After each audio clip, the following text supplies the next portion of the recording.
This week we're going to highlight the latest trends in November soybean futures relative to recent history. We're also going to highlight the importance of defending your balance sheet against a potential black swan event moving forward. And we're going to wrap things up looking at the latest weather trends in South America.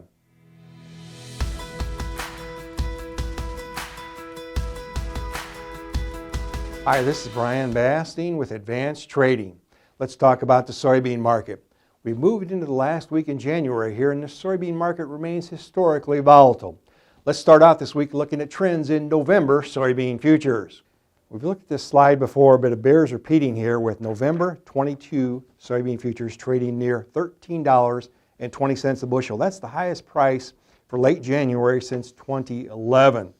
So again, looking at a multi-year high, 11-year high in November soybean futures. I want to take a moment here and highlight the importance of defending your balance sheet. What are we defending your balance sheet? Well, there's a possibility always of a black swan event. And what do we mean by a black swan event? Well, black swan event is a rare and unpredictable event, often with large negative consequences.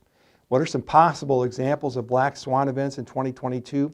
Maybe the Russia-Ukraine tensions, the COVID-19 Omicron variant, South American crops, administration RFS policy, and African swine fever in China and elsewhere. Here's the key message, and we want to highlight this. You always want to defend your balance sheet against these black swan events. We don't know, again, they're unpredictable when or if they'll occur, but you always want to be prepared in case something like that does develop. Let's move on now and focus on weather trends in South America. We're going to start out looking at where those soybeans are produced in Brazil. Now again, we're focusing in across Brazil here, all the key growing states. You can see north to south. They're actually harvesting beans in Mato Grosso, probably about 15% harvested in Mato Grosso. They have not begun to harvest soybeans in Rio Grande do Sul in the far south, where those beans are still setting pods. Let's move on now and focus on weather trends in Brazil. Our slides this week, as usual, are courtesy of T-Storm Weather. Now we're starting out here looking at the last 14 days as a measure of topsoil moisture in Brazil. Notice across those far southern states it's been quite dry. So that's been some suffering in terms of the pod set and pod fill stage in some of the key states such as Paraná and Rio Grande do Sul. Now again, further north in Mato Grosso, they're actually harvesting beans, so drier conditions is more ideal. Let's move on now and focus on rainfall trends for this week. Notice we're looking at a change in rainfall amounts. We're looking at a more rainy pattern here moving in. Notice heavier amounts in states such as Paraná and that far southern state of Rio Grande do Sul. Those beans will benefit from those rainfall events. Now the next 14 days here, again looking at above normal to above normal precip across those areas. So it looks like those beans are at least going to get some they're going to be stabilized here in the last week of January.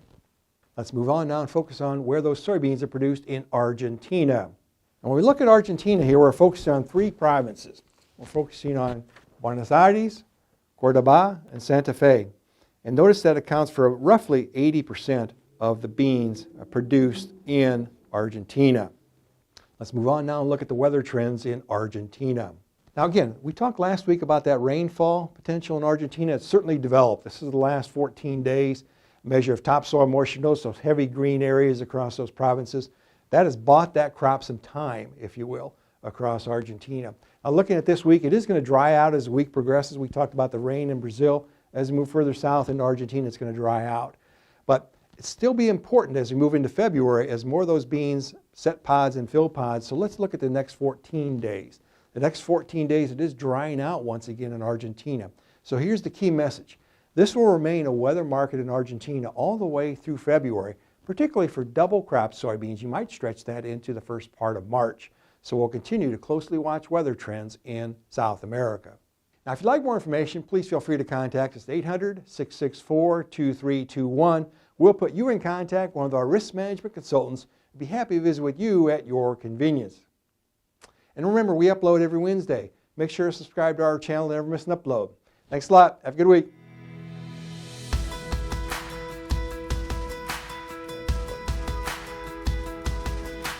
I don't think that messed it up too bad. The monitor.